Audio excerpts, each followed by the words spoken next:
اور ایک اور بہت بڑی غلطی جو ہمارے معاشرے میں چل رہی ہوتی ہے اور ہوتی ہے، وہ یہ کہ بچے کو اس اینگل سے دیکھتی نہیں ہے کہ اس کو کس فیلڈ میں لگاؤ ہے اور کس فن میں یہ بچہ آگے چل سکتا ہے۔ بس والد نے اگر اٹامک میں نوکری کی ہے نا، تو اس کی یہی ضد ہوتی ہے کہ میرا بیٹا چاہے اس میں پائلٹ بننے کی صلاحیت ہے، اس نے اٹامک میں ہی جاب کرنی ہے، چونکہ میرا مائنڈ یہی ہے، میرا ذہن یہی ہے کہ یہ چیز بہتر ہے۔ والد نے اگر ڈرائیوری کی ہے نا، تو وہ یہ کہتا ہے کہ اب میرا بیٹا بھی جو ہے نا کسی بس کا یا کسی ڈمپر کا ڈرائیور بنے اور پوری زندگی وہ ڈرائیوری کرے، چونکہ مجھے ڈرائیوری پسند ہے۔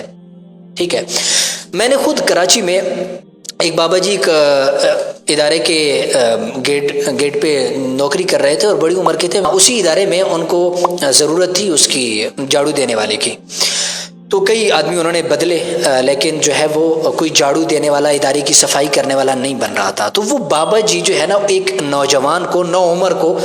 جس کی 15 16 17 سال عمر تھی، اسے لے کے آئے اور وہاں پہ جھاڑو دینے کے لیے کہا کہ اس کو رکھ لیں، یہ جھاڑو دے گا۔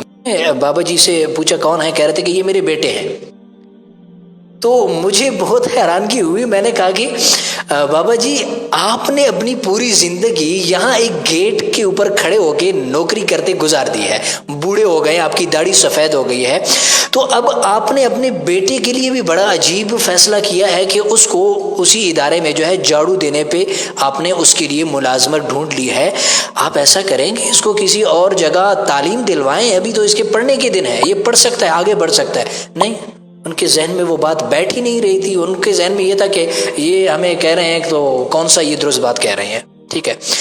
تو یہ یار ہماری معاشرے کا ایک درد ہے، ایک دکھ ہے۔ ہم